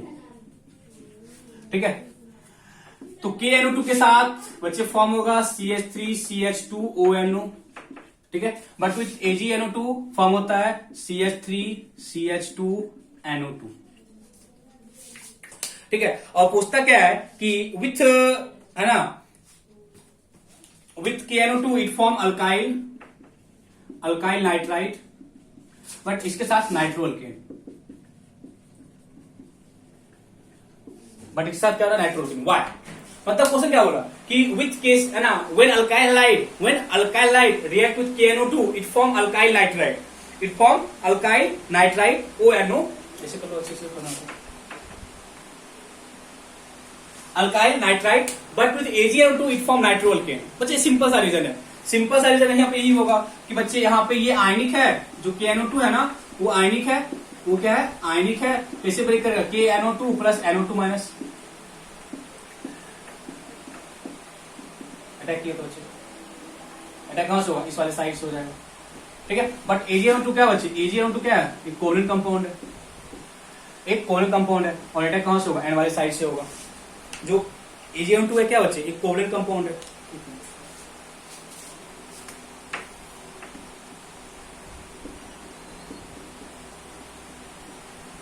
अटैक कहां से होगा, इस वाले साइड से होगा AgNO2, बट इसमें अटैक कहां से हुआ, ये आयनिक कंपाउंड था, ब्रेक किया, अटैक कहां से होगा, नेगेटिव से, बट ये कोवलेंट कंपाउंड है, अटैक हमेशा कहां होगा, N वाले साइड से होगा, N वाले साइड से होगा, और फॉर्म क्या करेगा, अल्काइल नाइट्रोअल्केन, बट यहाँ पे क्या फॉर्म करेगा, अल्काइल नाइट्राइट। इस चीज को आप खुद से एक्सप्लेन करोगे, एक्जैक्टली सेम लॉजिक से आप आगे प्रोसीड करोगे, हमने आपको पॉइंट बता दिया, आप यहाँ इस तरह से प्रोसीड कर सकते हो। ठीक है, लिखोगे यहाँ पे ना कि NO2 है ना, NO2 जैसे लिख लिया यहाँ पे कि N डबल बॉन्ड O और O नेगेटिव प्लस क्या RX है, यहाँ पे आयनिक था, अटैक किया, बाहर निकल गया, RON double bond O, alkyl nitrite, but यहाँ पे क्या बोलोगे, ये है और आगे क्या है, RX है, अटैक करेगा, बाहर निकल जाएगा, तो क्या होगा, RN डबल बॉन्ड नाइट्रोजन। ठीक है, आप रीजन लिख सकते हो खुद से कि कोवलेंट है या आयनिक है, कोवलेंट है तो ऐसे फॉर्म करेगा, आप इसके थ्रू रीजन लिख सकते हो आराम से। ठीक है, तो अच्छे लिखना है, इस चीज को आप ऐसे लिख सकते हो, RN double bond O negative और पॉजिटिव, मैंने कॉर्नेट लगा दिया था, बात बराबर। ठीक है, मैंने कॉर्नेट लगाया था, बात बराबर है। तो यहाँ पे मैंने आपको बेसिक एलिमेंट्री आइडिया दिया कि न्यूक्लियोफिलिक सब्स्टिट्यूशन रिएक्शन किस तरीके से होता है। ठीक है, बट इन नेक्स्ट क्लास हम लोग इसके मेथड की, है ना, न्यूक्लियोफिलिक सब्स्टिट्यूशन मेथड कराने का मेरे पास बेसिकली दो मेथड है, एक बोलता है ना न्यूक्लियोफिलिक सब्स्टिट्यूशन यूनिमोलिकुलर, एक को बोलते बाइमोलिकुलर। उस चीज को करते हुए, उसे बेस्ट क्वेश्चन करते हुए हम लोग मूव कर जाएंगे पास एलिमिनेशन, तो मेरा हेलोलिन का पार्ट तो खत्म हो जाएगा।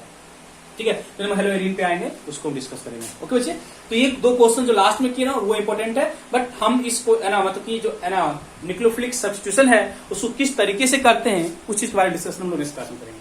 ओके बच्चे, थैंक यू, बाय।